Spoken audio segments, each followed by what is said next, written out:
à tous, ravi de vous retrouver pour le flash de 18 h sur la télévision du Burkina. Vendredi noir sur le boulevard des Tansoba. Un accident y est survenu ce matin aux environs de 10 h. Un camion de type remorque 10 tonnes aurait percuté des usagers stationnés à un feu tricolore. On déplore un blessé grave, 2 femmes et un homme sont décédés. On déplore également des dégâts matériels. Selon les riverains, le chauffeur de la remorque aurait pris la fuite. Le 4 août 1983, on se souvient encore de cette date. Une date qui marque un tournant décisif dans l'histoire politique de la Haute-Volta, aujourd'hui Burkina Faso avec l'arrivée des révolutionnaires au pouvoir. Le médecin commandant Jean-Baptiste Ouédraogo est renversé par un quatuor de jeunes officiers avec à leur tête le capitaine Thomas Sankara. La révolution démocratique et populaire est proclamée et dirigée par le CNR, un pouvoir de 4 ans avec des hauts et des bas.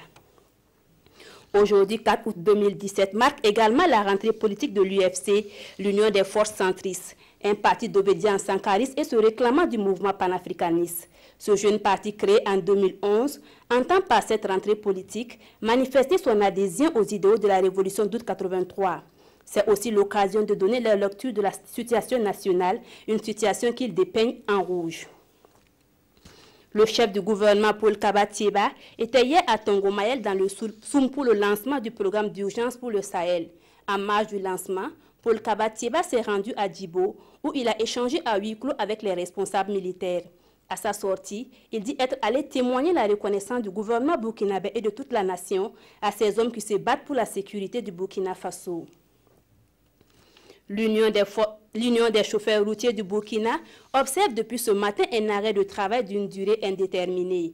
La raison, le syndicat proteste contre la bastonnade de chauffeurs routiers par les forces de l'ordre au poste de 50C. Les routiers exigent du gouvernement une réaction avant toute reprise de leurs activités. Hors de chez nous à présent, près de 7 millions de Rwandais ont voté ce vendredi pour une élection présidentielle sans grand suspense. Le chef de l'État sortant, Paul Kagame, est archi-favori. Il a déposé son bulletin dans l'urne ce matin dans une école du centre de la capitale, Kigali. Ces deux adversaires se sont aussi rendus aux urnes. Il s'agit du candidat indépendant Philippe Mpayimana et de Franck Habineza, représentant du Parti démocratique vert, la seule formation d'opposition tolérée. Les résultats ne sont pas attendus avant ce samedi. Voilà pour ce flash. Merci de l'avoir suivi. L'information revient à 19 h avec Adama Koulibaly.